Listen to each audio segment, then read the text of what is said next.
Você já sentiu que, no fundo, Deus está decepcionado com você por causa da sua ansiedade? Sabe aquele aperto no peito às 3 da manhã? Aquela mente que não desliga, criando cenários catastróficos sobre o amanhã, sobre as contas, sobre os filhos. E aí, para piorar, vem aquela culpa religiosa. Se eu tivesse fé de verdade, eu não estaria sentindo isso. Crente não tem depressão, crente não tem crise de pânico. Você provavelmente leu ou ouviu o versículo "Não andeis ansiosos", a vida toda como uma ordem militar, como um grito de um general exigindo calma de um soldado ferido. Mas, e se eu te disser que a gente leu isso errado a vida toda? E se eu te disser que, quando Jesus falou sobre ansiedade, ele não estava num púlpito de mármore, mas sentado na terra, olhando nos olhos de gente que não sabia se teria o que comer no jantar? A tradução para o português, muitas vezes, escondeu o tom de voz de Jesus, escondeu o peso real e a doçura do que ele quis dizer. Hoje, aqui no Despertar Bíblico, nós vamos fazer uma viagem. Eu preciso que você fique comigo até o final, porque a chave para destrancar essa prisão mental está numa única palavra do grego que vamos descobrir juntos.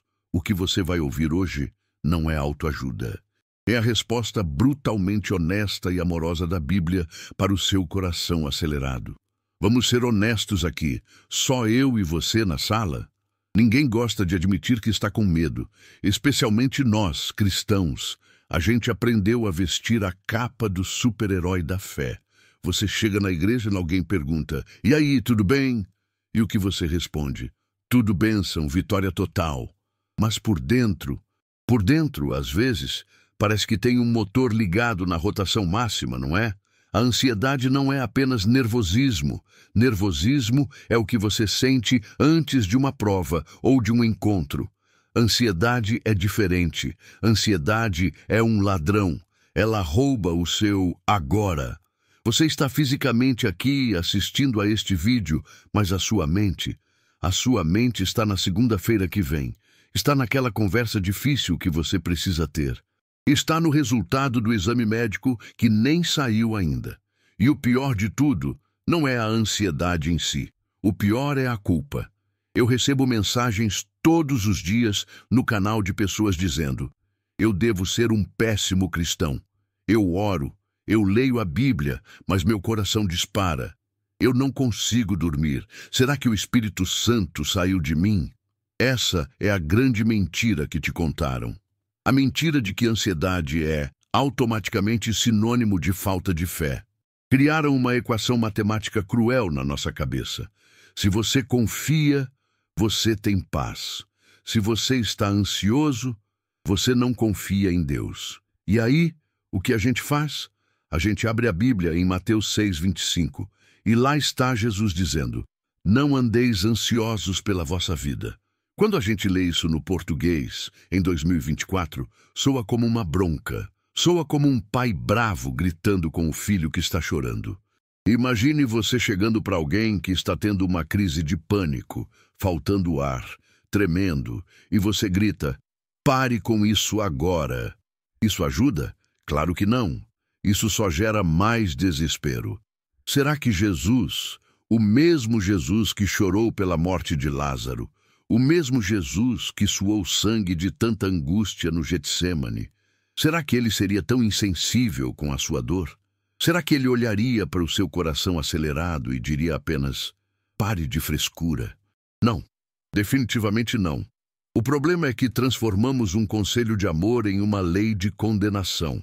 Nós pegamos o texto de Mateus 6 e usamos como um chicote para nos bater.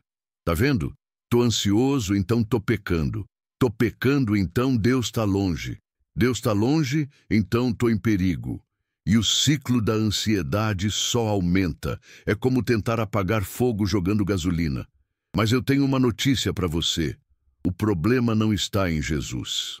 O problema não está nem em você. O problema, muitas vezes, está na barreira da linguagem e da cultura. Existe um segredo escondido no texto original. Existe uma nuance no grego, a língua que o Novo Testamento foi escrito, que muda completamente o tom de voz de Jesus aqui. Se você entender o que eu vou te mostrar nos próximos minutos, você vai parar de ouvir "não andeis ansiosos" como uma ordem militar e vai começar a ouvir como um convite de descanso. Mas para isso fazer sentido, para essa chave girar na sua cabeça, a gente não pode ficar aqui no século XXI, no ar-condicionado. Nós precisamos sair daqui. Eu preciso que você feche os olhos por um segundo e imagine que estamos viajando no tempo. A chave para destrancar a sua paz não está numa teologia complicada de seminário. Está numa encosta de montanha, poeirenta e cheia de gente simples, no ano 30 depois de Cristo. Você vem comigo? Bem-vindo a Galileia. Estamos na encosta de uma colina, perto da cidade de Cafarnaum. Esqueça as catedrais com vitrais coloridos, esqueça o ar-condicionado, os bancos acolchoados e o sistema de som de alta qualidade. Aqui, o cheiro é forte. Cheiro de suor, cheiro de peixe seco trazido nos cestos, cheiro de poeira levantada por milhares de sandálias. O sol é quente, queima a pele. Não há microfones. Jesus está sentado numa pedra, talvez um pouco mais elevado, e a multidão se espalha pela grama irregular. Quem são essas pessoas ao redor de Jesus? Para quem ele está dizendo, não andeis ansiosos? Isso é crucial. Jesus não está pregando para a classe média alta. Ele não está falando com pessoas que têm plano de saúde, seguro de carro, aposentadoria garantida ou despensa cheia para o mês. Olhe para os rostos dessa multidão imaginária. Ali tem um pescador que passou a noite toda no lago e não pescou nada. Se ele não pescar hoje à noite, os filhos dele não comem amanhã. Não é metáfora, é fome real. Ali tem uma viúva. Naquela época, sem marido e sem filhos homens, uma mulher não tinha previdência social. Ela dependia da esmola ou de catar restos nas plantações. A ansiedade dela não é: será que vou conseguir trocar de carro? A ansiedade dela é: será que vou sobreviver até o inverno? Ali tem doentes, leprosos escondidos nas bordas, cegos, coxos, pessoas que, na teologia da época, eram consideradas amaldiçoadas por Deus. Imagine o peso psicológico disso. Eles viviam sob um império romano brutal. A qualquer momento um soldado podia bater na sua porta, exigir impostos abusivos, tomar sua terra ou levar seu filho como escravo. A atmosfera era de tensão constante, era um barril de pólvora. As pessoas viviam no limite do estresse, do cortisol, da adrenalina. Eles eram como os trabalhadores de aplicativo de hoje que rodam 14 horas por dia, e se o carro quebrar, a renda zera. Eles eram como a mãe solo que conta as moedas para comprar o leite. A instabilidade era a regra, e havia os influenciadores da época, os fariseus. Imagine os fariseus como aqueles gurus de internet que exigem perfeição. Eles passavam, com suas roupas longas e limpas, olhando com desprezo para aquele povo sujo e cansado. A mensagem deles era: para Deus te abençoar, você tem que cumprir estas 600 regras. Se você falhar em uma, Deus vira as costas. Você consegue sentir o peso? Aquele povo já carregava o peso de Roma, político, o peso da fome, econômico, e o peso dos fariseus, religioso. Eles estavam exaustos, cansados e oprimidos, como Jesus mesmo descreveu. É nesse cenário, com esse cheiro de medo no ar, que Jesus começa a falar. Ele não grita, ele não aponta o dedo. Ele olha para aquelas pessoas com uma compaixão que elas nunca viram nos olhos de nenhum líder religioso. Ele aponta para o céu, onde alguns pássaros estão voando. Ele aponta para o chão, onde pequenos lírios do campo estão brotando no meio do mato. E ele diz a frase famosa: por isso vos digo, não andeis ansiosos pela vossa vida. Mateus 6:25. Agora pare e pense. Se Jesus fosse apenas mais um religioso chato, isso soaria como um insulto. Dizer para um pai de família desempregado não fique ansioso parece deboche, não é? Mas ninguém foi embora. Ninguém jogou pedras nele. Por quê? Porque eles entenderam algo que nós perdemos na tradução. Eles entenderam que Jesus não estava dando uma ordem impossível. Ele estava fazendo um diagnóstico. Ele estava expondo a raiz do problema. Quando Jesus fala sobre ansiedade ali, ele usa uma palavra específica. Ele não usa a palavra para medo comum. Ele usa uma palavra grega que desenha uma imagem muito forte na mente. Uma imagem violenta até. Uma imagem que descreve exatamente o que você sente quando coloca a cabeça no travesseiro e o sono não vem. Você quer saber que palavra é essa? Você quer saber o que Jesus realmente disse, que faz a gente olhar para a ansiedade, não como um pecado que nos condena, mas como uma ferida que precisa ser tratada? Porque quando você descobrir o significado dessa palavra original, você vai perceber que Jesus não estava pedindo para você fingir que está tudo bem. Ele estava te ensinando a parar de se rasgar por dentro. Vamos mergulhar nessa palavra agora. Prepare-se, porque isso vai mudar a forma como você lê sua Bíblia para sempre, com certeza. Vamos manter a intensidade. Você pediu profundidade e emoção, então não vamos apenas explicar o texto, vamos sentir o texto. O objetivo aqui é que, ao ouvir isso, a pessoa sinta um peso saindo das costas fisicamente. Lembra que eu disse que Jesus usou uma palavra específica que muda tudo? Quando lemos em nossas Bíblias em português, está escrito: não andeis ansiosos. Parece simples. Parece uma ordem comportamental. Pare de roer as unhas. Pare de tremer a perna. Mas a palavra que saiu da boca de Jesus, registrada no grego por Mateus, é merinal. Essa não é uma palavra bonitinha. É uma palavra visceral. Ela é formada pela junção de duas outras raízes gregas. Merizo, que significa dividir, partir ao meio, rasgar. Nous, que significa mente ou coração. Então, literalmente, quando Jesus diz, não andeis ansiosos, ele está dizendo, não tenhais uma mente partida ao meio. Isso é ou não é a definição mais perfeita do que você sente. Pense comigo, o que é a ansiedade? A ansiedade é uma guerra civil dentro da sua cabeça. Uma parte da sua mente está aqui, no presente. Seu corpo está sentado no sofá, seus filhos estão brincando no tapete, a comida está na mesa. O agora está acontecendo. Mas a outra parte da sua mente, a outra parte foi sequestrada. Ela viajou para o futuro. Ela está lá na próxima semana, vivendo um problema que nem aconteceu ainda. Você está fisicamente no culto de domingo, mas sua mente está na reunião de segunda-feira com o chefe. Você está fisicamente deitado na cama para descansar, mas sua mente está calculando os juros do cartão de crédito que vence dia 15. Você está dividido. Você está sendo rasgado. E qual é o problema de ser rasgado? É que você perde a força. Tente rasgar uma lista telefônica grossa inteira de uma vez. Você não consegue, mas se você dividir as páginas, se você separar os pedaços, qualquer criança rasga. O diabo, o inimigo das nossas almas, sabe disso. Ele não precisa te possuir, ele não precisa fazer aparecer um monstro no seu quarto. Ele só precisa te deixar ansioso.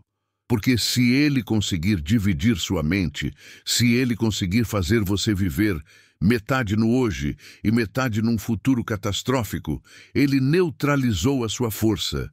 Ele roubou a sua paz. Um reino dividido contra si mesmo não subsiste, e uma mente dividida contra si mesma entra em colapso. Jesus sabia disso. Naquela encosta de montanha, Jesus olhava para aquelas pessoas e via mentes esticadas ao limite. Ele via o pescador pensando, estou aqui ouvindo o mestre, mas devia estar remendando a rede. Ele via a mãe pensando, estou aqui, mas a farinha em casa está acabando. Jesus não estava condenando o planejamento. Isso é muito importante a gente separar aqui. A Bíblia elogia a prudência. José do Egito planejou e guardou comida por 14 anos. Planejar é sabedoria. Ansiedade é diferente. Planejar é construir um barco para atravessar a tempestade amanhã. Ansiedade é tentar atravessar a tempestade nadando hoje, na sua imaginação, antes mesmo de começar a chover.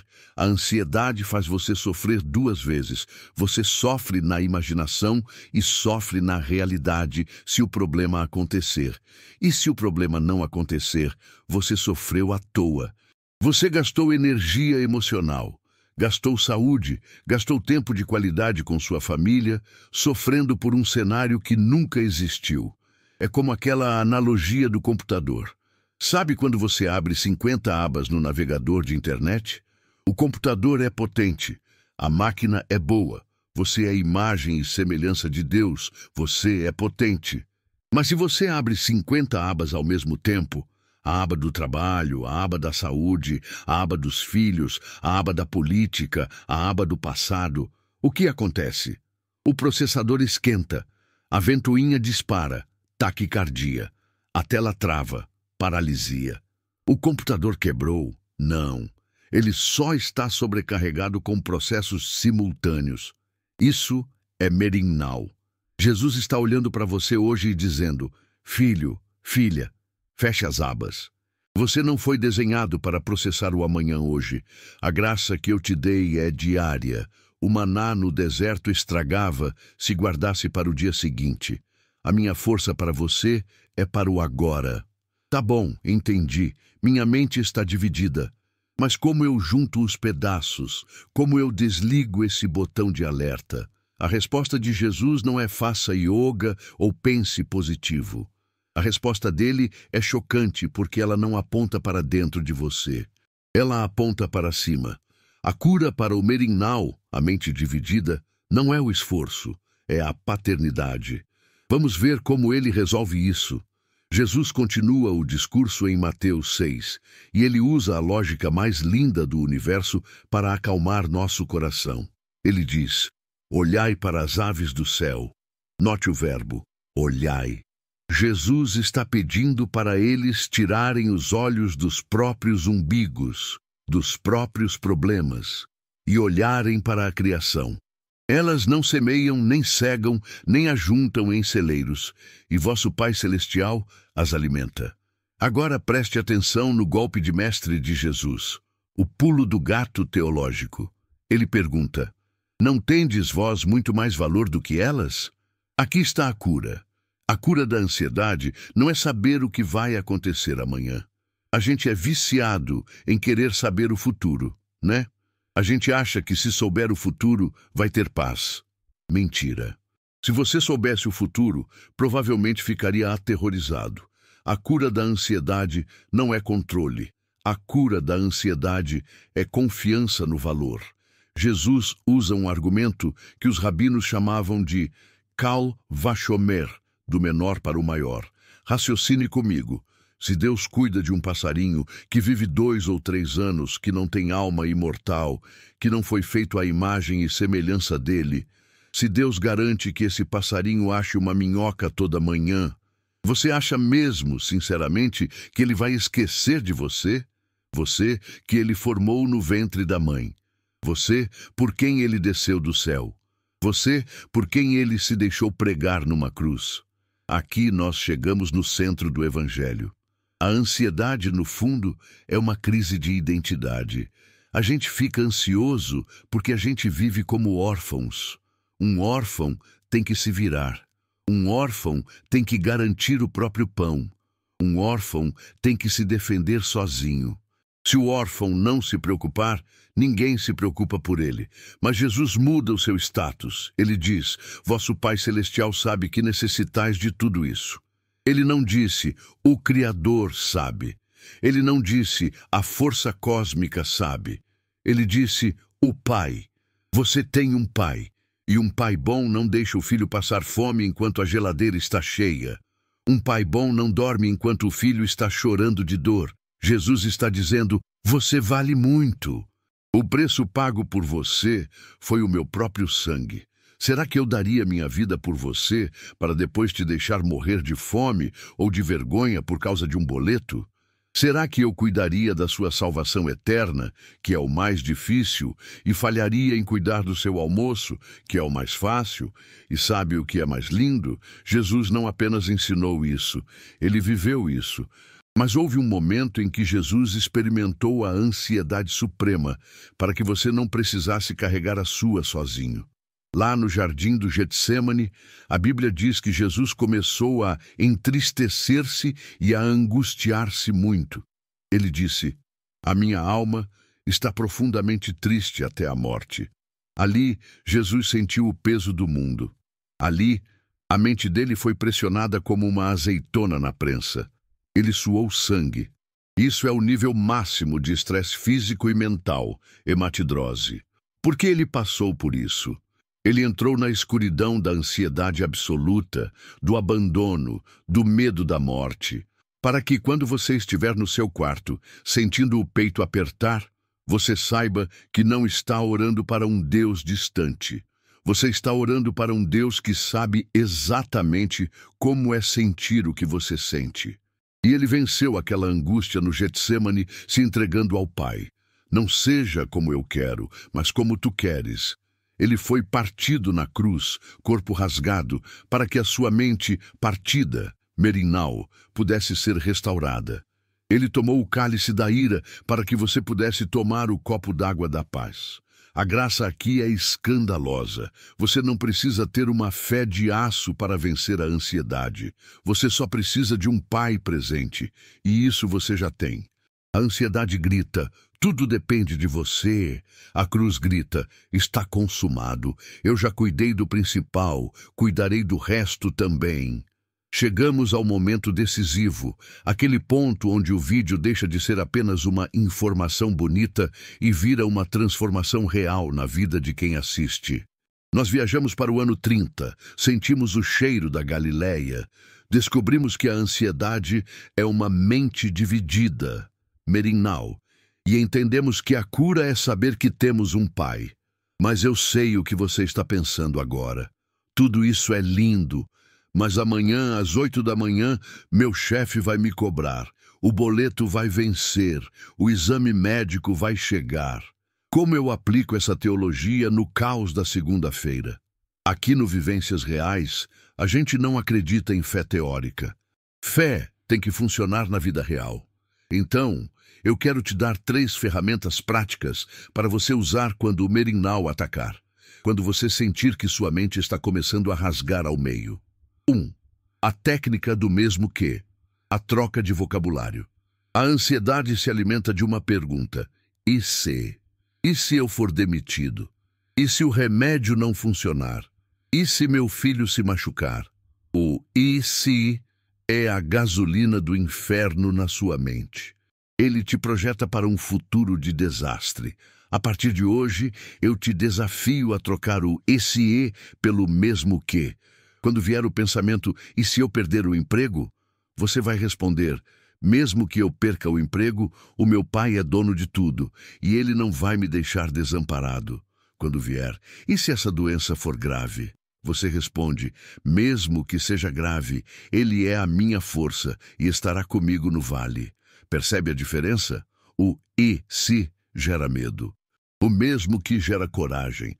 Foi isso que Sadraque, Mesaque e Abednego disseram diante da fornalha: "Deus pode nos livrar, mas mesmo que Ele não livre, nós não vamos nos curvar." Isso destrói a ansiedade na raiz. 2. A regra dos 90 segundos, fisiologia da fé. Quando a crise de ansiedade bate, seu corpo é inundado de química, adrenalina, cortisol. Cientistas dizem que essa descarga química dura cerca de 90 segundos na corrente sanguínea. O problema é que a gente engata no pensamento e retroalimenta o ciclo.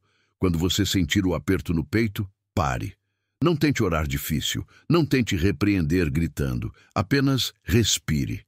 Conte até 90 e diga para sua alma: "Minha mente está tentando me dividir, mas eu escolho ficar inteiro no agora. Jesus está aqui." Não tome decisões ansioso. Espere a onda química passar.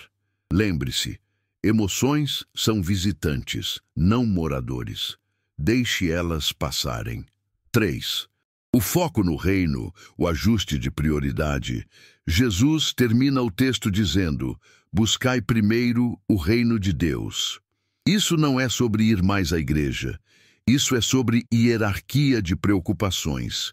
Quando você acorda e sua primeira preocupação é dinheiro, você se torna escravo do dinheiro. Quando sua primeira preocupação é o reino, justiça, paz, amor, servir alguém, o resto se alinha. Faça um teste amanhã. Ao acordar, antes de pegar o celular, antes de ver as notícias ruins, pergunte: Pai, o que o Senhor quer que eu faça hoje? Tire o foco do problema e coloque no propósito. Ocupar a mente com propósito não deixa espaço para a preocupação. Eu quero orar por você agora. Não uma oração religiosa, mas uma oração de entrega. Onde você estiver, no ônibus, no quarto, no trabalho, feche os olhos se puder, ou apenas coloque a mão no coração. Pai, nós estamos cansados. Nossa mente está dividida, rasgada entre o hoje e o amanhã. Perdoa-nos por acharmos que precisamos carregar o mundo nas costas, quando o Senhor já carrega o universo nas mãos. Agora, nós pegamos o nosso amanhã, nossos medos, nossas contas, nossos filhos, e colocamos no teu altar. Nós declaramos: Tu és bom, Tu és Pai, e nós valemos muito para Ti. Leva embora o peso, cura o merimnau, unifica nossa mente e nosso coração em Ti. Em nome de Jesus. Amém. Se você sentiu esse alívio, se essa palavra fez sentido para você, eu tenho um desafio vivências reais para essa semana. Escolha um dia para não reclamar e não verbalizar nenhum medo sobre o futuro. Apenas um dia. Sempre que o medo vier, você vai dizer em voz alta: o Pai sabe do que eu preciso. Depois, volta aqui nos comentários e me conta como foi. Não esqueça, a ansiedade mente para você. Jesus diz a verdade, fique com a verdade. Um abraço, fique na paz que excede todo o entendimento. E até o próximo vídeo.